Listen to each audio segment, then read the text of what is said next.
గురుభ్యో నమః. శ్రీమాత్రే నమః. సూర్యవలయము మన జీవితంలో ఏ రకమైనటువంటి మార్పులు తెస్తుందనేది ఈ వీడియోలో తెలుసుకుందాం. ఈ కనిష్ఠికము నుంచి అనామిక ఈ మధ్య వరకు ఉన్నటువంటి ఈ రకంగా ఎవరి చేతుల్లో అయితే ఒక గుర్తుని మనం చూస్తామో దీన్ని సూర్యవలయంగా తీసుకోవచ్చు. అయితే భారతీయ సాముద్రిక శాస్త్రజ్ఞానం ప్రకారంగా సూర్యవలయం అనేది ఈ రకంగా అడ్డుగా ఉంటుంది కాబట్టి మీ జీవితంలో జరగాల్సిన పనులకి ఇది ఒక ఆటంకంగానే ఉంటుంది.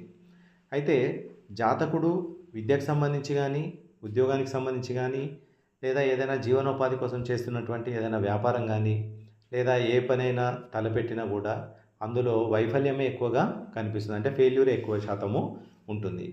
ఆదాయంలో కూడా చాలా తక్కువగానే ఉంటుంది. పేరు ప్రతిష్టలకు కూడా అంత ఎక్కువ పేరు కూడా రాదు. అయితే వీరు కళలు, సంగీతము, సాహిత్యాల పట్ల అభిరుచి ఉంటుంది కానీ దేంట్లో కూడా అంత ఎక్కువ ప్రావీణ్యాన్ని వీళ్ళు పొందలేరు.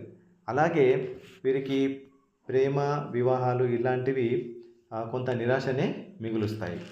అదే రకంగా చాలామంది అంటే కొంతమందిలో ఈ ఈ లక్షణాలని బట్టి కొందరు వివాహం జరగకుండా అవివాహితులుగానే ఉండిపోవడం అనేది కూడా చూస్తూ ఉంటాము. మొత్తానికి సూర్యుడి నుంచి రావాల్సినటువంటి ఏవైతే బెనిఫిట్స్ ఉంటాయో అవి రాకుండా ఈ రకంగా అడ్డుగా ఉండడం వలన వీరు సమాజంలో కొంత నిరాశ, నిస్పృహలతోనే ఉండే అవకాశాలు ఎక్కువగా ఉంటాయి.